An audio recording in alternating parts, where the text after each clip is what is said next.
Okay, so in this video we're going to be going and looking at chromium reactions, and we're going to be revising. So we're going to be revising through these reactions and all of the things that are mentioned in the specification. So we're going to be going through all of those things. So you're supposed to understand in terms of the relevant E values that the dichromate Cr2O7 which you also used to use as the oxidizing agent, can be reduced to the chromium there can be reduced to from Cr3+ and Cr2+ using zinc and acidic conditions, and it can also be produced by the oxidation of Cr3+ using hydrogen peroxide in alkaline conditions, followed by acidification. And then you're supposed to know this equilibrium right over here. So you're supposed to know this equilibrium, and then obviously your sodium hydroxide and ammonia reactions that are obviously there. So let's look at where chromium is on the periodic table. So right over there we have chromium, and it's going to have electronic configuration that's going to be looking like. So this is going to be the electronic configuration of chromium from the periodic table. If you see, you're supposed to go from 4s1, 4s2, 3d1, 3d2, 3d3, 3d4. Right, so you're supposed to have this type of electronic configuration. Now, notice that this is less stable. And the reason is that it's better if this electron here would, these pair of electron, one of these electrons could go to the 3d subshell. So we could have one electron here and 5 electrons here. And the reason why this is better is because half-filled or fully filled subshells are more stable. Okay, half-filled, so you can see half of this is filled. It can take maximum of 2 electrons, it's carrying 1. Your D subshell can take 10 electrons, and right now it's holding 5, so it's half-filled. So both of these are half-filled, so they're more stable. While here, only one, which is 4s, is fully filled. Your 3d4 is not half filled or fully filled, it's just partially filled. So hence, this is the way you will draw it. Okay, you will write it down. Okay, this is the way you will write it down. Okay, and we can also see that the 3d subshell here isn't completely full. So we will see chromium having colors. Okay, so these are some things about chromium. Okay. And actually, let me just mention one more thing for chromium, a very cool thing, right?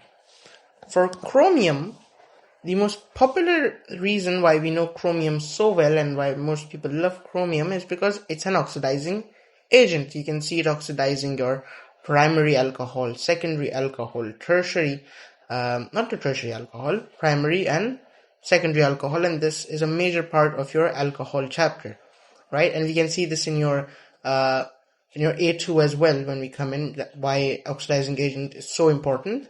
Is from this we can produce your carboxylic acid, ketone, and aldehyde as well. Okay? Right, so now we're going to be moving on to the next part. So let's quickly go over the reactions that chromium has with a few drops of NaOH, excess NaOH, drops of NH3, and excess NH3. So we're specifically here talking about chromium 3+. Okay? So we're going to be looking at chromium 3+, something that has a 3+ charge. Okay? And obviously our starting point will be hexa-aqua chromium. Okay, that's going to be our starting point. Now remember, hexa-aqua chromium has a color of green. It's a green solution, right? So it's a green solution. Remember that. So I hope these things are clear. Now, chromium is very nice because it reacts with all of these. Okay, so it reacts with drops of NaOH, excess NaOH, and drops of NH3 and excess NH3. Now, what I want to do here is first let's go over drops of NH3 and excess NH3, what happens. So here we have deprotonation happening. So we have deprotonation. Protonation. So this is deprotonation. And we can see we have your trihydroxo, triaqua, chromium, and then we have water as well. Okay, and this reaction can also go the other way around if you add 3H plus. Okay, so it can go the other way around as well. And here we're going to go from your green, give me a second, green solution to green PPT. Okay, so now if you add excess, again the same thing happens.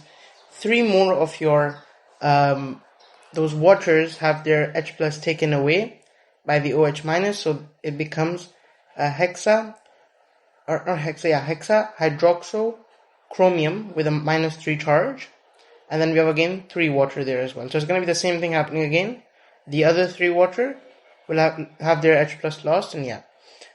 The color change is actually very similar as well. You go from green precipitate back into green solution. There's nothing very substantial that's happening. It's just the same thing happening again. And we can also see the amphoteric behavior of your precipitate that forms. It reacts with both OH minus, and it can also react with H plus to go back. Okay. Something very unique and something very distinct is that this second part here, usually you have deprotonation and ligand exchange, but here there is no ligand exchange. There's no other ligand that's going to be coming and attacking, and that is why this is actually going to be deprotonation as well. So please write this in your notes. This is deprotonation as well, because your H plus are being lost, okay, and they're being taken away by the OH minus. So that's what's happening here. So here we have a quick diagram. So you're going to have green solution, you're going to add drops of your NaOH, you're going to have a green precipitate, you're going to add excess, you're going to have your green solution again. Okay, now let's go over the next thing. Now with NH3, what's going to be happening is you're going to have green solution, then you're going to have green precipitate when you add drops of NH3, when you add drops of ammonia, and when you add excess ammonia, you're going to have a purple solution. I think it's supposed to be a bit more, yeah, this is a bit more purplish. So it's going to be a purple solution. Okay, so again, let's just go over the reactions. So with the chromium and ammonia, if you add drops of ammonia, your deprotonation will occur. So deprotonation, and ammonia will take H plus from here. It will take 3H plus. So we're going to be going from a green solution to a green precipitate. We're going to have the same product as we had before when we added a little bit of sodium hydroxide, and then we're going to have 3 ammonium ions. And if we add H plus, we can do the reverse of this reaction. Then we have again our green precipitate. Now this time if we add excess ammonia, your green precipitate here is going to react with 6 ammonia, and then so they'll be replaced by the 3 water, right, and then 3 hydroxides. So they'll be replaced by the ammonia that we have there, and we'll have the hexaamine chromium. Okay, and then we'll have 3 water and 3 hydroxide there, and this solution will be purple solution. Okay, and then again we can see the amphoteric behavior of the precipitate that's present. Okay, so we're gonna have the color change that's going to be like this, and then these are the reaction, and this reaction here will be ligand exchange because we're having a different ligand that's going to be coming and taking the place. So this will be the ligand exchange. Okay, so we should be happy with these reactions, and let's move on to something else. So now we're going to be looking at the reduction of chromium. So chromium, we have our dichromate ion here, and that's going to be reduced. So the chromium in that dichromate ion. So let me just show you real quick. So we have -14 here, and then we have +6, +12. So every chromium, the chromium here, each chromium has a oxidation state of +6. Okay, and then that's going to go from +6 to +3, so it's going to get reduced, and then from +3 to +2 is going to get further reduced. So basically we're going to be looking at how this reduction happens. So there's a color change as well. You have to remember one very important thing. Dichromate is orange color. Okay, dichromate is orange color, and when it gets reduced to Cr3+, it's going to be green. Okay, and then when it gets further, the solution will be green, and then when it gets reduced further, it's going to be a blue solution. Okay, so you have to remember these colors. These are all solutions. Okay, so You have to remember these. Okay, now, who will reduce? That's what we're trying to find out. Now, what we have chosen is zinc, acidified zinc.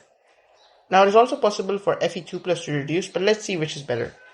Now, I'm going to be removing this from the screen, so if you want to note it down, you can note it down, so I can show you the reactions. So first, let's look at iron. With iron, will iron be able to reduce? So we want the chromium to gain electron and be reduced into Cr3 plus, and then we want it to go from Cr3 plus to Cr2 plus. So we want the equilibrium to shift in this direction. So we're going to be needing electrons, and the electron supply will come from iron 2 plus when it undergoes oxidation and loses electron. So chromium here will be getting reduced and iron will be getting oxidized.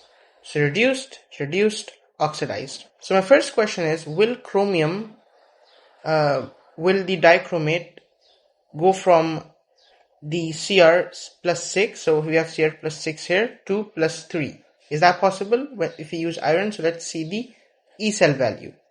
So E cell value is E reduction minus E oxidation. So we're going to have 0.56 volts. It's feasible, so this can happen. Now, let's see if iron can take our Cr3 plus to Cr2 plus. So we're going to be finding the E cell value again. That's going to be E reduction minus E oxidation. That's going to be that's going to be minus 0.41 minus 0.77. That's going to be minus 1.18 volts. Okay, so this is not feasible. So our iron can only reduce the chromium to plus 3. So now we'll be looking at zinc, and then zinc here again will be getting oxidized, so we'll be providing the electrons. And let me just find the E cell value. So in both cases, our reactions are, our E cell values are more than 0, so they are feasible. So our reactions can happen. So zinc can reduce the Cr plus 6 to Cr plus 2. So that can happen. And the reason we use zinc in acidic conditions, why they're helpful, is so that when acidic conditions increase, your equilibrium will shift to the right hand side, and the E cell value here, the E naught value here, will increase further. It will become more positive, so the feasibility will increase more. Okay, so that's why we do that. Yeah, I think that's all. So we make sure that we use zinc and we acidify it.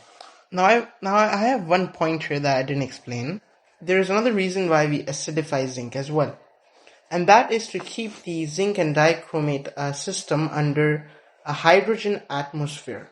Okay, and the reason we need this hydrogen atmosphere is because, let's say you go from chromium dichromate to, let's say you go Cr2O7 to minus to Cr plus 3 to Cr plus 2. Okay, your zinc is doing its job. But if you don't have that hydrogen atmosphere, your oxygen will oxidize, so your O2 will oxidize the Cr2 plus back to Cr3 plus. Okay? Which we do not want. Okay, so that's why we use the hydrogen atmosphere. Alright, yeah, that's all for this. So now we're going to be looking at something I like to call as the chromium buffer. So this is called the chromate, and this is dichromate. And we can actually switch around both of these. So we can, if we add H plus to this, we can go to, so if you add H plus to chromate, you can go to dichromate. If you add OH minus to dichromate, you can go to chromate. So we can kind of switch around between chromate and dichromate. And actually when you have dichromate and chromate, and they're being converted to one and the other, we actually have this equilibrium that forms. And that equilibrium looks something like this. We have the chromate reacting with H plus, and then there is that reversible sign, and this is that equilibrium. And then we have dichromate, and we have H2O, or you can also write OH minus. So this is the equilibrium. Now, what you can actually do is you can actually think of this equilibrium using your Le Chatelier's principle, and you can see that if you increase the acidity, the equilibrium will shift to the right hand side, and you will have more dichromate ions being produced. And similarly, if you increase the OH minus, so if you have more OH minus, then your equilibrium will shift to the to the left hand side. So if you add the hydroxide ions to remove the H plus, so your H plus is going to be going down, then your equilibrium will shift to the left hand side. Okay. So you can just go through it and read through this as well. Okay. So you just have to see those equilibriums that we saw before as well. So this is actually a buffer as well, so it can act as a buffer. Okay. And you have to remember this reaction, the color change. So this is going to be yellow color, and then we already went through this color. This is going to be orange. Okay, so you have to remember that color there. So yellow, and this is going to be orange. Okay. Remember, if you take chromate and you put it in acid, you take chromate and you put it in acid, you get dichromate. If you take dichromate and you put it in an alkaline solution, you're going to get your chromate. Okay. Let me just write it down actually. Yep, so here we have it. So chromate plus acid is dichromate, and dichromate plus alkali is chromate. Okay. So remember, that's very important. Okay, the final part we're going to be looking at is hydrogen peroxide in alkaline conditions plus acidification, and we're going to be looking at what's going to be happening here. Okay, so what I've selected, so we're going to be going from, if you remember, when we add to hexa aqua chromium 3+, when we add to that drops of sodium hydroxide, and then we add excess sodium hydroxide, we're going to get hexa hydroxochromium 3-. Okay, so hexa hydroxo 3-. Okay, and when we add to this H2O2 in alkaline conditions, we're going to get chromate. Okay, now the reason I've taken this is because notice what type of reaction is this. This is +3. Okay, and this is going to be -8 plus 6. So we're going from +3 to +6. So this is going to be oxidation. Okay, oxidation means loss of electrons. And the reason I've selected this is because it has a negative charge, so it can easily lose the electrons. Okay, that's the first thing. So this here, your hexa hydroxochromium can easily lose the electrons. Okay. And the reason we have alkaline conditions is because we have a low oxidation state. Notice the oxidation state here is +3, which is a low oxidation state. Okay, and low oxidation state, it's easier to oxidize in alkaline conditions. If you have a transition metal with low oxidation state, it's easier to oxidize it in alkaline conditions. Okay, easier. With acidic conditions, it's a bit more difficult. Okay, and our oxidizing agent here will be hydrogen peroxide. And then our color change, remember this was a green solution. We're going to go from green solution to yellow solution. And my end goal is that I want to have dichromate. So dichromate. So what I'm going to do is when I get this, so when I get chromate, I'm going to add H plus to it. I'm going to acidify, and I'm going to get dichromate. Okay. So that's how we're going to produce our dichromate at the end. Okay. So we should be happy with that. Right. So that's all. And then remember there's heat as well. You have to heat. Okay. And this is the point which I just went through, the 3 points. Alright, so that's all. Now, before I finish this video, I want you to try this out. So I want you to try to balance this. Okay, so first let's look at the charges on, or the oxidation state of chromium. We go from +3 to +6, which means 3 electrons have been lost. So let me just put those electrons right over there, and then notice to balance the oxygen. On the left hand side, we have 6 oxygens, and on the right hand side, we have 4 oxygens. So we need 2 more oxygen. So we have 6 here and we have 4 here. We need 2 more oxygen. To balance the oxygen out, I'm going to put 2 waters. Okay. So I've now put in 2 water. Now I need to balance out the hydrogens. So we can notice here I have 6 hydrogens, and on the other side I have 4 hydrogens. Okay. So to balance the hydrogen, I'm going to put a +2H plus here as well. Now the equation is completely balanced, but it doesn't make sense because our reaction is supposed to be in alkaline conditions. And from this equation, we can see that the reaction is happening in acidic conditions. So what I'm going to do now is I'm going to put a trick. I'm going to add 2 OH minus to both sides. So I'm going to add 2 OH minus here. And I'm going to add 2 OH minus here. So they can form bonds with the H plus. Okay. So now what's going to be happening is we're going to be having 2 OH minus here plus Cr OH 6 3 minus. Then we have our chromate plus 3 electrons, and our 2H plus 2OH minus will give me 2H2O. So we're going to have plus 4H2O. And that's how we do it. Now look at this. We have alkaline conditions. Okay. So, so notice the charge here. It's balanced. We have -5, -5. Okay. So that's all for this small revision session on chromium.